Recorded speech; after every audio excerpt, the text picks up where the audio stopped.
At 6 in the morning, the HOA president was outside with a tape measure, checking the size of my rain barrels. But for Veronica Hartwell, measuring wasn't enough.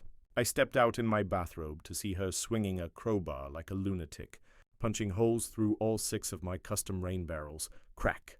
Water exploded out, mixing with the bright orange industrial paint she had sprayed across everything, turning my driveway into a rushing river of chemical-tinted water.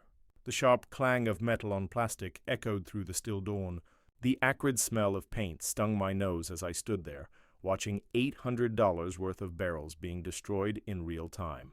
Cold, slimy orange water swirled around my bare feet, the stench of vandalism unmistakable. She paused mid-swing, crowbar dripping, streaks of paint splashed across her designer blazer, and she actually smiled. "What would you do if someone came after your property with a crowbar at daybreak?" I shouted the question toward my security camera. Share your worst HOA horror story in the comments. Where are you tuning in from?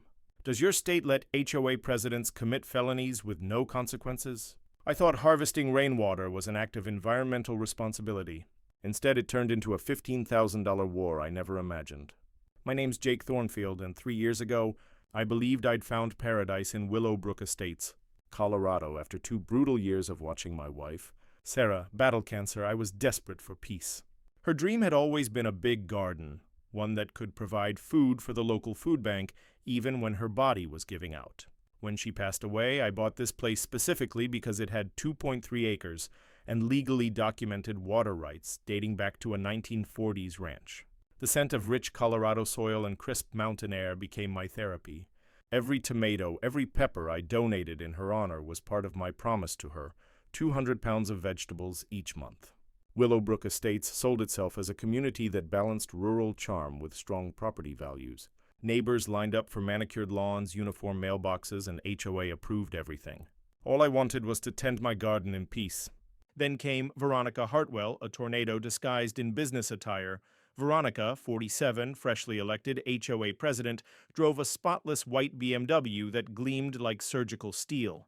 A former California real estate agent, she believed strict rules built financial value. Armed with her iPad and tape measure, she patrolled the neighborhood like it was a battlefield. Even on Saturday mornings, she showed up dressed for the office, conducting compliance checks with military precision. Her obsession? Uniform aesthetics and boosting property value, both of which, in her mind, made my legally protected water rights a personal affront. The first attack landed on a Tuesday in March. The crunch of gravel under her expensive heels announced her like gunfire. She wasn't alone. She had brought her newly created Environmental Compliance Committee. 3 clipboard-wielding neighbors lined up like riot police. "Mr. Thornfield," she said, her overwhelming floral perfume clashing with the earthy smell of my garden. "We need to talk about your water use." Her manicured nails tapped against my screen door as she presented me with a 47-page water resource addendum to the HOA bylaws.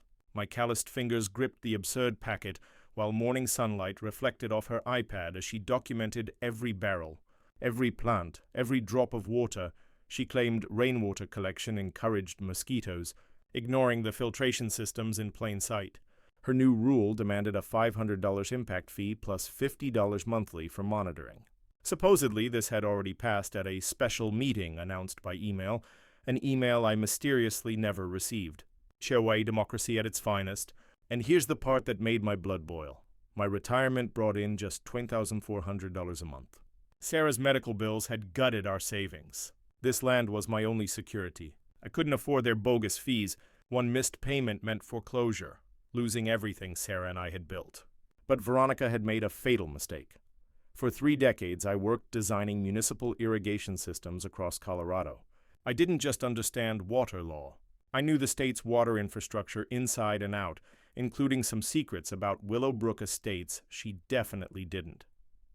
As her BMW rolled away, I dug into my shed and pulled out an old, dust-covered folder labeled Property Survey 1943. Inside were documents that could change everything. Water pressure. I smiled, clutching Sarah's wedding ring on the chain around my neck. She has no idea what real water pressure looks like, but Veronica struck again quicker than I expected. That Thursday, she showed up with official documents and her secret weapon, Derek Hartwell, her brother-in-law, and the HOA's attorney. He looked like he'd been cast for the role, slicked back hair, a $1,000 suit that screamed $400 an hour, and a smug grin that made you want to check your wallet. "Mr. Thornfield," he said, his cologne so strong I could taste it, "you're in violation of state water regulations and HOA rules. Cease all collection immediately." The snap of legal papers in the breeze felt like a slap across the face. They brought a surveyor's tape, treating my yard like a crime scene, recording measurements, GPS coordinates, timestamps. Veronica's camera never stopped clicking, as if every barrel were a felony. "Daily fines of $200 start now," Derek added, speaking slowly like I was some doddering old man too dim to understand. "State water rights don't override HOA covenants. Drain those barrels in 48 hours or we move toward foreclosure." The absurdity was breathtaking. They measured each barrel's height, width, and capacity like NASA engineers prepping a launch. Veronica logged violations of which plants I watered, when I watered them, even claimed my vegetable beds broke ornamental landscaping rules. While they played inspector, I spotted my mailman, Ron Castellanos, loitering nearby, pretending to shuffle envelopes. After the circus left, he approached me with a grim look. "Jake," he whispered, glancing around. "She's going after 3 other houses, too. Margaret Wu, too many bird feeders. Tom Kowalski for parking his work truck in his own driveway. Elena Rodriguez for her kid's playset being the wrong colors." That's when it hit me. This wasn't random nitpicking. It was a strategy, a deliberate campaign to push people out. Time for my counterattack. Friday afternoon, I buried myself in the county library, surrounded by dusty law books that smelled like forgotten justice. Mrs. Sophia, the librarian, guided me through Colorado's water law databases. What I uncovered sent a thrill through me, reminding me of my first water rights case decades ago. Colorado operates under the prior appropriation doctrine, first in time, first in right. Water rights are property rights tied to deeds, and they can't be overridden by later agreements. Period. My land carried senior rights from 1943, rights that outlasted and outweighed any HOA covenant under the state constitution. My grandfather's ranch had been collecting water long before Willowbrook existed. Derek's pricey law degree apparently skipped that chapter. I filed a formal complaint with Colorado Water Court that same Friday, locking down my authority in writing. Then I mounted security cameras around my property because I had a feeling Veronica wouldn't take this news lying down. I was right. Saturday night, my cameras caught exactly what I'd expected. Veronica and Derek, dressed in dark clothes like wannabe cat burglars, sneaking around at 2 a.m. with flashlights and clipboards. The microphones picked up everything. "The old fool doesn't realize we can foreclose for ongoing violations," Veronica hissed, her voice dripping with venom. "Just document it all," Derek muttered, his designer shoes crunching gravel. "Once fines hit 15 grand, we force the sale." They were fabricating evidence under cover of darkness, building a fake case to steal my land. The metallic snap of Derek's tape measure might as well have been handcuffs, but they miscalculated again. They thought I was just another elderly victim who'd fold.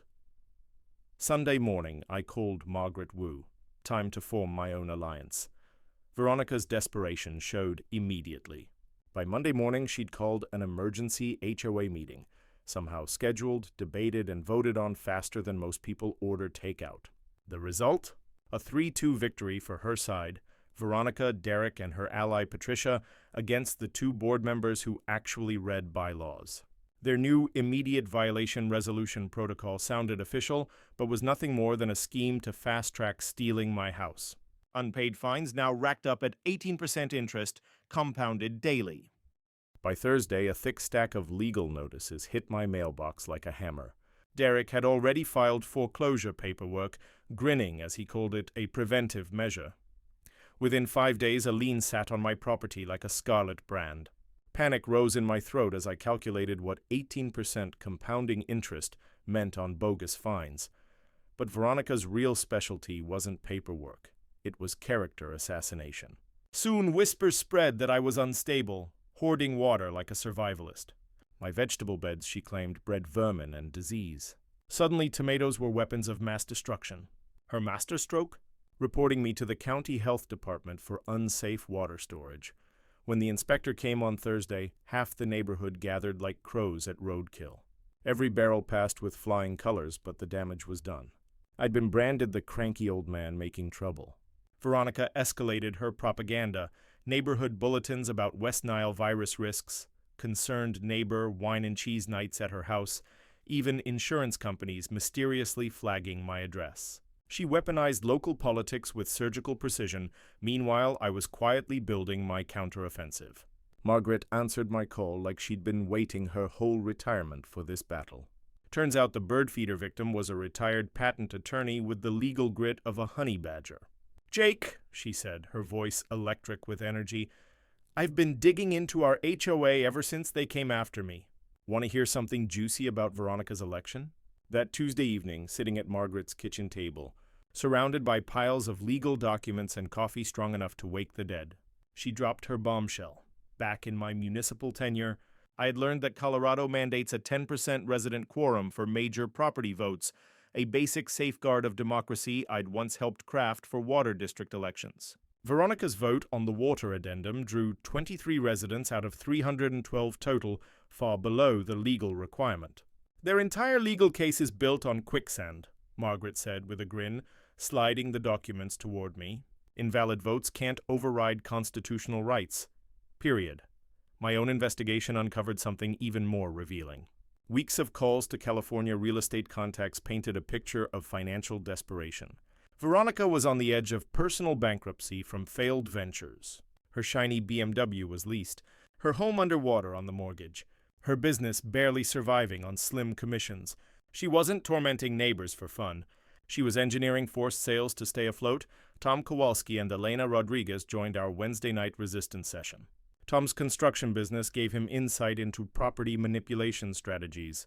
Elena's county planning role offered insider access to development applications. Together, we realized we weren't random targets.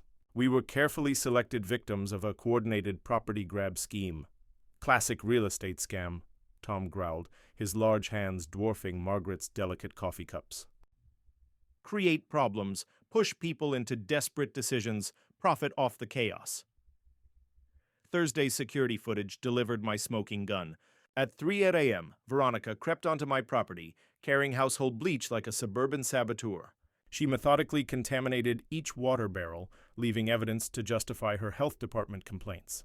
The audio was priceless. "We need him gone before other owners find out about the development deal." Development deal? My pulse raced as chemical fumes ruined weeks of collected rainwater. But her confession was worth every contaminated gallon. This wasn't about water anymore. It was about systematic community destruction for profit. Time to show her the real meaning of water pressure.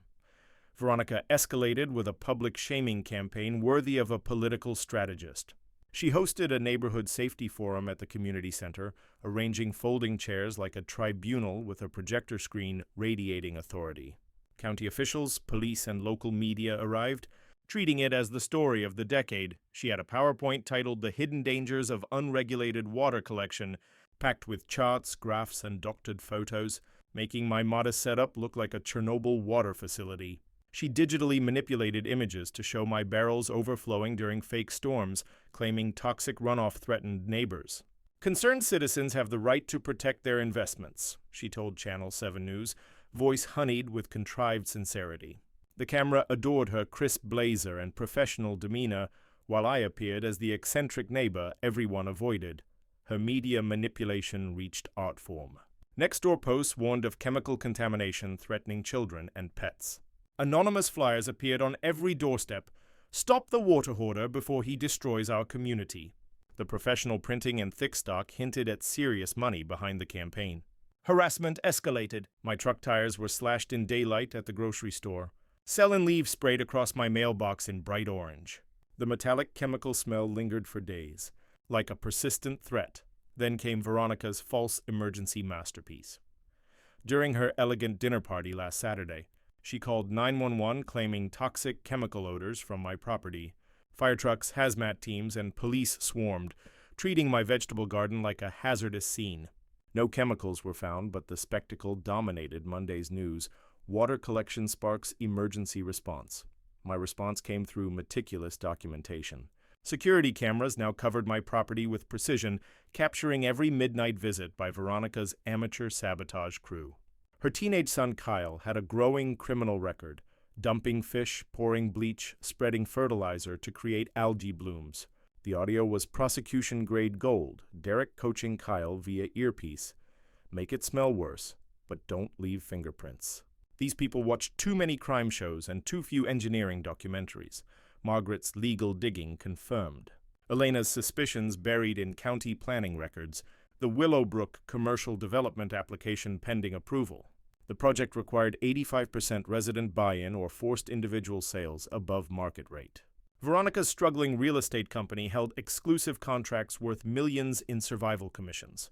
She's not harassing random neighbors, Elena explained at Thursday's emergency meeting, spreading development plans across Tom's garage workbench. She's systematically eliminating opposition to the biggest payday of her career. The community began fracturing in Veronica's favor until her safety forum spectacularly collapsed. When neighbors asked technical questions about water collection, she deflected with emotional manipulation about property values and children's safety. Tom dismantled her claims with real engineering knowledge. My water tests showed every barrel cleaner than municipal tap water. 3 more targeted neighbors approached us afterward.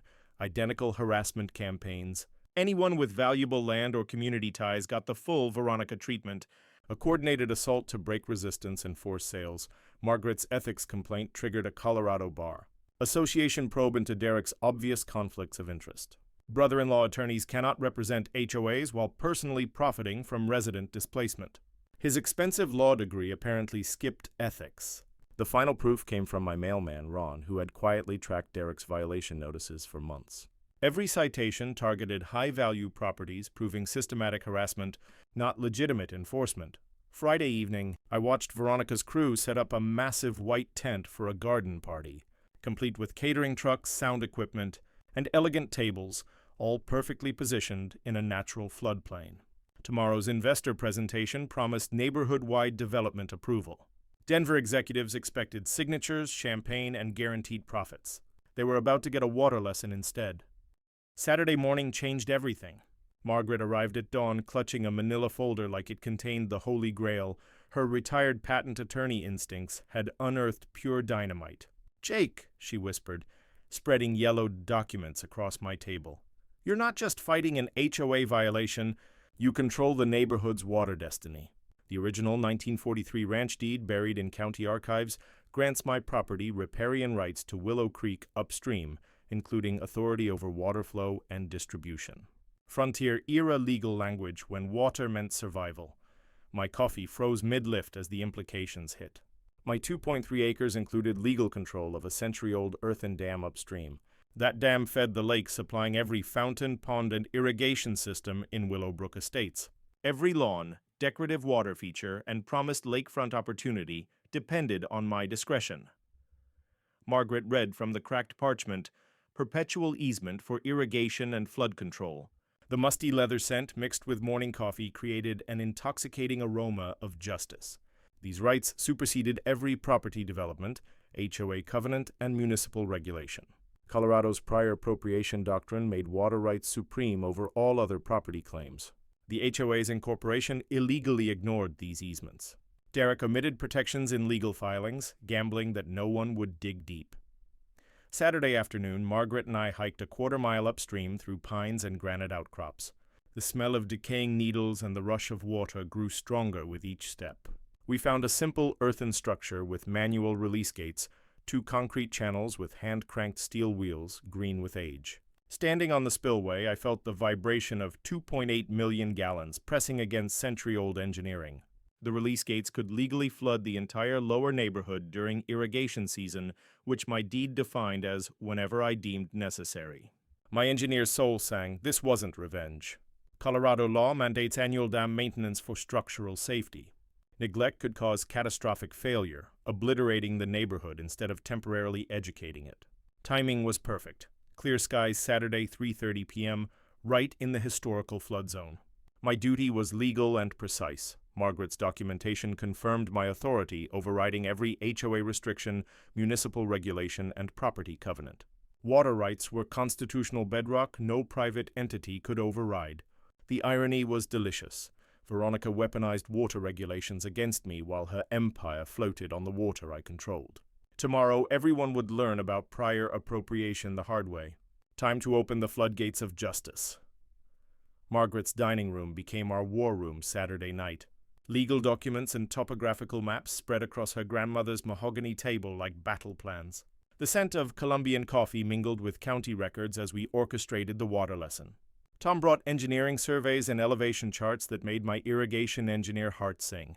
Elena supplied county code requirements for dam maintenance, official documentation shielding us from legal fallout. The texture of blueprints felt familiar as we plotted every detail. The dam work wasn't complicated, I told my doubtful allies, tracing past flood lines on Tom's elevation maps. Every structure like this needs yearly pressure relief to stay safe. It's just standard engineering upkeep, and the law has required it since 1943. My photos from the 1995 spring floods clearly showed seasonal water flowing right across the spot where Veronica scheduled tomorrow's party. Back when I designed city systems, I learned that proper dam maintenance prevented the kinds of catastrophic failures that cost lives. This wasn't revenge. It was responsible upkeep, perfectly timed. Margaret filed official water rights claims with the county, laying down a solid legal record that proved good faith management of the dam. The sharp sound of stamps on government paperwork felt like justice gaining a voice. Every signed page became protection no matter how polished Derek's law degree was. Elena proposed notifying select neighbors, both as courtesy and liability shield. We focused on families with kids and the elderly, handing out 48-hour evacuation notices framed as safety precautions during routine work. The mission was no human risk, maximum lesson learned. Tom's crew brought in pro-level equipment, portable pumps to control release speed, emergency comms for downstream coordination, and generators to keep the gates running. The clatter of tools being organized sounded like an orchestra warming up for performance. Our safety planning ran with military precision. Tom mapped every basement-level evacuation zone. Elena synced with county emergency services, who thought this was standard maintenance. Margaret drafted airtight liability waivers to shield us from any property claims. The timing worked like clockwork. Thursday 6 a.m., post legal notices. Thursday 8 a.m., deliver neighbor warnings. Friday 3 p.m., media briefing on water rights. Saturday 2:45 p.m., final safety checks. Saturday 3 p.m., maintenance begins. My hesitation about damaging innocent neighbors' property almost stopped me, until Margaret reminded me of the bigger truth, a few hours of flooding versus permanent destruction of our community. Jake, sometimes you have to break a few eggs to save the farm. The specs were flawless. Dam held 2.88 million gallons at current danger levels. Safe release rate, 50,000 gallons per hour. Flood coverage, 3 to 4 hours across the party site. Depth, 6 to 18 inches. Messy but not deadly. Irony made it sweeter. Veronica's party theme? Waterfront elegance. She'd laid temporary dance floors on grass, erected white tents, and set delicate catering gear at the lowest point of land. She promised her investors exclusive lakefront development, my moral compass anchored in Sarah's memory. That evening in her garden, I explained the plan to her headstone while roses carried her favorite scent on the mountain air. She would want me to defend our neighbors, I whispered, clutching her wedding ring on its chain. The community benefit would guide the media story. Tomorrow's spotlight wasn't about destruction, but about water conservation, rain collection proposals, and an environmental engineering scholarship in Sarah's name. Margaret's late-night coffee fueled our planning sessions, the sound of rustling papers mixing with Tom's quiet, technical explanations. My worn hands traced drainage lines on maps while Elena double-checked county notice requirements. Through my cameras, I saw Veronica's preparations, white tents rising like targets in the floodplain, catering trucks hauling fragile gear, lighting rigs set where they'd be underwater by 4 p.m. "She doesn't know what's coming downstream," I muttered, watching her direct cruise through binoculars. She was unknowingly arranging her own undoing. Friday night, I performed my ritual, a visit to Sarah's grave as the Rockies burned gold and violet with sunset. Cool air carried pine and promise as I asked for strength to do right. "This is about protecting what we built," I vowed, feeling the weight of both legal right and moral duty. By Thursday night, Veronica's panic set in when she spotted my maintenance notice at the community center. That crisp official letterhead was a death sentence for her investor showcase. Friday morning, she called an emergency HOA meeting, her empire visibly collapsing. Derek scrambled for injunctions, sweating through his cologne as he dialed every county judge. But Colorado courts don't block constitutional water rights. His fancy law school never taught him that. At 6 a.m. Friday, he slapped me with an emergency cease and desist. It looked official, but had the legal weight of a coupon. No judge was stopping maintenance, not with 72 hours' notice to all affected parties. "This is willful destruction," Derek sputtered, his voice cracking like a nervous teenager. "We'll press criminal charges if you continue this terrorism." By Friday afternoon, Veronica came herself, checkbook in shaking hands. Her makeup smudged, blazer wrinkled, her voice frantic as she offered $25,000 cash for just 1 week's delay. "You can drop the violations." "Cancel foreclosure. I'll even issue a public apology," she begged, her perfume failing to cover the scent of fear. My cameras caught everything. Her confession that past legal moves were nothing but harassment. Her panic campaign spiraled out of control. Mass emails warning of domestic terrorism, social media posts branding me an unstable veteran bent on revenge. Meanwhile, her son Kyle and friends were caught on my cameras trying to sabotage dam equipment, bolt cutters and spray paint against steel. Sheriff's deputies arrived fast. Trespass, vandalism, tampering with infrastructure, all felonies.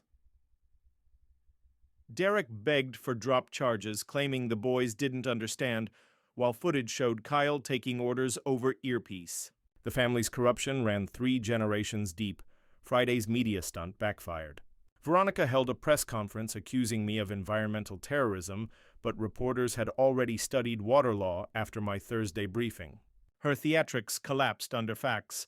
I kept calm as preparations advanced with military order. Tom's crew staged equipment near the dam Friday morning, professional precision versus Veronica's chaos. The county safety inspector arrived, confirmed maintenance was urgent, and issued an official order: release water this weekend or risk collapse. Neglecting maintenance is criminal negligence, Inspector Martinez explained to baffled reporters. Mr. Thornfield isn't flooding anything. He's required to prevent disaster. Elena's coordination with emergency services was seamless. Officials thought this was routine work, because it was. No mention of parties or real estate schemes. That afternoon, Margaret and I confronted Derek in his office. Her documents made him sweat through his tailored suit. "You can't use restraining orders against legal obligations," she explained, patient as if tutoring a failing law student. His strategy collapsed beneath constitutional bedrock. Neighbors began waking up. 17 now backed my water rights claim, sharing stories of their own harassment. By Friday night in Tom's garage, it felt less like a defense and more like a rebellion. The atmosphere built. Wind whistled through the pines, water slapped harder against the dam walls. The scent of fresh snowmelt mingled with Veronica's frantic party setup across the floodplain. My hands stayed steady on dam controls while her spotlights lit tomorrow's disaster zone. Margaret filed final protections. Insurance notified, law enforcement briefed, all liability covered. That night at 11 p.m., I watched Veronica's crew install the last tents right in the flood path, work lights shining like a stage set for justice. The forecast promised clear skies. Tomorrow's lesson would be unforgettable. Saturday morning broke bright and crisp. I rose at dawn feeling the deep vibration of 2.8 million gallons pressing against aging walls. The dam had reached critical max. Delay could mean uncontrolled failure. At 8 a.m., Tom's team arrived with gleaming equipment, precision tools in the sunlight. Margaret brought the final stack of legal shields, thick with constitutional authority no HOA lawyer could touch. The cool air smelled of pine and justice. From my kitchen window, I watched the ultimate irony unfold. By 9 a.m., caterers had hauled in $15,000 worth of delicate setups. White silk pavilions stood squarely in the seasonal flood route, elegant targets awaiting their lesson. The sound gear at the lowest ground would be the first to drown. Everything had to be flawless for the investors. Veronica's voice carried across the floodplain as she instructed where crystal glasses and linen-covered tables should be placed. Her designer heels clicked against the temporary wooden flooring that would be submerged by 4 p.m. environmental reporter. Sarah Sophia arrived promptly at 10 a.m. for our prearranged water rights interview. her camera crew positioning themselves on high ground for perfect sightlines of both dam operations and the party setup. The metallic clicks of professional cameras resonated like justice asserting itself through documentation. Elena oversaw the last resident safety measures with military-like precision. Families with children were relocated to the shopping center for precautionary afternoon activities. Elderly residents were moved to the community center for emergency preparedness demonstrations. Tom stationed volunteers at key observation posts, all connected via radio communications. Margaret's legal filings were flawless. The final paperwork submitted to county authorities ensured my complete immunity from liability while confirming required dam maintenance. The sheriff's department verified legitimate infrastructure operations. Every conceivable legal challenge had been anticipated and neutralized with constitutional rigor. Professional flow meters installed overnight would record controlled release rates for any future litigation. Emergency shutoff systems were tested at dawn and worked perfectly. Medical personnel stationed at the community center were ready for potential injuries, although the flood would barely reach adult knees. The precision of timing was almost poetic. Veronica's investor presentation ran from 4 to 5 p.m., showcasing waterfront development opportunities. My dam maintenance window was scheduled from 3 to 6 p.m. for required pressure relief. The timing overlapped perfectly, maximizing educational impact about who truly controlled neighborhood water resources. Derek's final desperate maneuver arrived at 1 p.m., an emergency court order that turned out to be entirely fabricated. No judge was available on a Saturday, and legitimate courts don't issue restraining orders against constitutional water rights. His expensive legal education apparently never covered the difference. Between real authority and wishful thinking, the community began arriving at observation points by 2 p.m., a mix of supporters eager to see justice and concerned residents seeking education on water law. Local environmental groups documented this historic enforcement of the prior appropriation doctrine with professional zeal. Sensory details intensified as 0 hour approached. A string quartet tuned in the pavilion below, producing haunting melodies soon to be drowned out by rushing water. The aroma of upscale catering mingled with mountain air, while champagne glasses were arranged in precise rows across the floodplain. Sunlight sparkled on crystal and silver, like diamonds marking targets. County Inspector Martinez issued final technical approval at 2:45 p.m. Dam structure requires immediate pressure relief for public safety, he told the assembled media. This is required maintenance, not optional property management. His statement ensured protection against any future legal disputes. Standing at the manual release controls, feeling Sarah's wedding ring on a chain around my neck, the ethical clarity was undeniable. This was not revenge, it was a lesson in respecting established rights while fulfilling legal obligations that safeguarded everyone. Margaret's discussion with Martinez confirmed what my engineering background already knew. Earth and dams need annual maintenance cycles to prevent catastrophic failure. The alternative to controlled flooding was uncontrolled dam collapse, which would destroy lives instead of just party equipment. Reporter Sophia's interview captured the perfect soundbite. Water law protects communities by setting constitutional priorities that no private entity can override. She translated technical education into accessible language for viewers unfamiliar with prior appropriation doctrine. The final countdown began with military precision. 2:55 p.m. All safety systems confirmed operational. 2:58 p.m. Last visual confirmation of Veronica greeting Denver investors below. 2:59 p.m. My hands steady on century-old release controls, poised to teach a lesson in real water pressure. At exactly 3:00 p.m., I commenced the mandated dam maintenance. With ceremonial precision, I opened the professional release valves. The metallic grinding of century-old steel echoed across the valley like a church bell announcing justice. 50,000 gallons per hour began flowing downstream, the deep rumble of controlled power thrilling my engineer's soul. Reporter Sophia's camera captured both the technical operation and the approaching wall of mountain water with impeccable clarity. Speaking into her microphone, I stated firmly, "This is legally required infrastructure work, not personal retaliation." At exactly 3 p.m., I commenced the mandated dam maintenance. With ceremonial precision, I opened the professional release valves. The metallic grinding of century-old steel echoed across the valley like a church bell announcing justice. 50,000 gallons per hour began flowing downstream, the deep rumble of controlled power thrilling my engineer's soul. Reporter Sophia's camera captured both the technical operation and the approaching wall of mountain water with impeccable clarity. Speaking into her microphone, I stated firmly, "This is legally required infrastructure work, not personal retaliation." By 3:15 p.m., party guests noticed unusual water sounds approaching through the pines, their champagne conversations pausing as the distant rumble grew louder. Veronica dismissed concerns with nervous laughter across the floodplain. "It's just the decorative fountain system cycling. Nothing to worry about, gentlemen." Denver investors admired what they assumed were enhanced water features. While Veronica continued her presentation in the pavilion, Tom Spotters reported via radio water had entered the floodplain on schedule. Depth increasing steadily. At 3:20 p.m., the first trickles reached the party area, creating gentle streams along pavilion edges. Crystalline mountain water carved temporary creeks through manicured grass. Caterers noticed dampness beneath buffet stations as white uniforms absorbed rising groundwater. The string quartet played Mozart while water lapped at instrument cases like a slow tide. Veronica persisted in denial. "Minor irrigation overflow, absolutely nothing serious.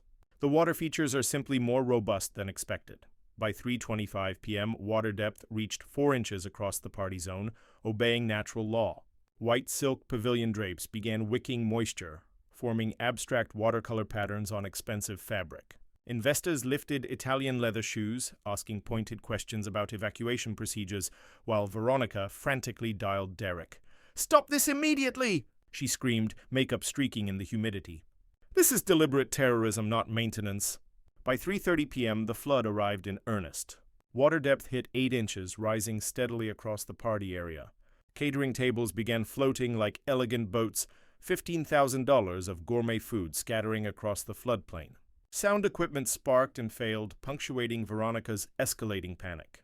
Guests scrambled to higher ground in designer attire, champagne glasses abandoned in water reflecting party lights like scattered diamonds. The scene was simultaneously beautiful and satisfying, nature reclaiming artificial elegance under constitutional authority. At 3:35 p.m., reporter Sophia narrated live, documenting water law enforcement in action. "What we're witnessing is the enforcement of century-old water rights that supersede all private property agreements, including HOA covenants." The camera captured Veronica standing ankle-deep in water, screaming at departing investors more concerned with dry land than real estate. Her white blazer soaked, designer heels ruined, and her development scheme drowned in mountain snowmelt.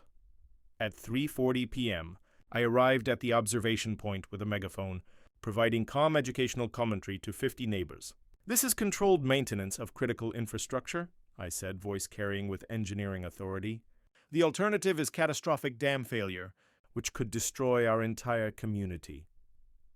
Margaret stood beside me, her legal documents proving absolute constitutional authority. Radiating confidence no HOA harassment could challenge, Tom oversaw emergency equipment while Elena coordinated with county officials, confirming the legitimacy of the work. At 3:45 p.m., the confrontation everyone anticipated arrived. Veronica stormed uphill, soaking wet and furious, her carefully crafted facade dissolving like her makeup. Derek followed with worthless legal papers. Live Media captured the historic moment. HOA president versus constitutional water rights holder, with 50 witnesses documenting the true control of neighborhood resources. "You've destroyed everything," Veronica shrieked, water dripping from ruined clothes. "This is criminal terrorism, ma'am," I replied calmly. "This is required dam maintenance, perfectly legal under Colorado constitutional law." Derek waved fake court orders in surrender. "Those documents are fabricated," Margaret stated with precision. "No legitimate court issues restraining orders against constitutional water rights." The crowd murmured approval as truth overcame manipulation. Reporter Sophia captured every word while County Inspector Martinez confirmed the necessity of maintenance. "Ladies and gentlemen," I announced, "this demonstrates why water rights matter. Constitutional protections exist to prevent systematic exploitation like you've witnessed." At 3:50 p.m., the mic drop moment arrived as Veronica's development scheme literally and figuratively drowned. Prior appropriation means first in time, first in right. My water rights supersede property schemes, HOA harassment, and attempted sabotage. The flood continued rising around her ankles while justice flowed downstream. By 6 p.m., the controlled flood had receded, leaving soggy pavilions, ruined catering equipment, and total destruction of Veronica's development dreams. Denver investors departed in rental cars, Italian leather shoes squelching, vowing never to return calls about Willowbrook development. The aftermath exceeded expectations. Derek faced Colorado bar ethics violations, ending his legal career. Kyle's vandalism charges led to community service maintaining the dam he tried to sabotage. Veronica's real estate license was permanently revoked for neighbor harassment and fraudulent threats. Margaret's documentation ensured full legal protection. County officials praised our exemplary infrastructure maintenance, which prevented catastrophic dam failure. Insurance paid for flood damages since every requirement had been met perfectly. Within 2 weeks, 17 neighbors filed harassment complaints against the HOA, leading to total board restructuring. Tom Kowalski became president, advocating constitutional rights and community protection. Elena Rodriguez became secretary, ensuring future votes followed legal standards. Margaret founded the Willowbrook Constitutional Rights Clinic in her dining room, offering free legal assistance to neighbors. Our case became the gold standard for property rights, studied by lawyers in 3 states. The environmental legacy honored Sarah's memory. Colorado State University partnered to create the Sarah Thornfield Water Rights Education Center, teaching engineering students constitutional law in community protection. Scholarships have supported 5 students defending water rights from exploitation. 6 months later, Veronica appeared at my door, humbled, bankrupt, working at a garden center. "You saved me from becoming a monster," she said quietly. "Thank you for stopping me before I destroyed more lives. Even former enemies can find redemption through constitutional education." The ripple effect continues nationwide. Communities have been inspired to study their rights and resist harassment. Legislative hearings cited our case in strengthening property owner protections. 5 states introduced prior appropriation acts protecting water rights from HOA interference. Today, my garden produces over 400 pounds of vegetables monthly for the food bank, fulfilling Sarah's dream. Each tomato and pepper proves protecting individual rights strengthens communities. Annual dam maintenance is now celebrated with the community. School children visit to learn about water cycles, constitutional law, and how courage safeguards freedom. The floodplain has become an outdoor classroom demonstrating democracy's enduring power. This story is not unique. Ordinary people face similar battles against petty tyrants. Next week, I'll share Maria's story of reclaiming her stolen driveway from an HOA using adverse possession law. Spoiler, constitutional law has beautiful surprises for bullies who don't study it. Standing in Sarah's memorial garden tonight, under Rocky Mountain stars, I feel her presence in every growing thing. We protected our community, honored constitutional law, and created institutions serving future generations. Water finds its level. So does justice. Sometimes both arrive with the unstoppable force of natural law, washing away corruption and nourishing new growth. Drop your wildest HOA nightmare in the comments. Let's see who's battling the most ridiculous petty tyrants. Your story could be featured next. Smash that subscribe button for HOA stories and join thousands learning how constitutional knowledge defeats neighborhood corruption. Knowledge is power, and power flows to those brave enough to use it. Remember, they cannot steal what you understand you own.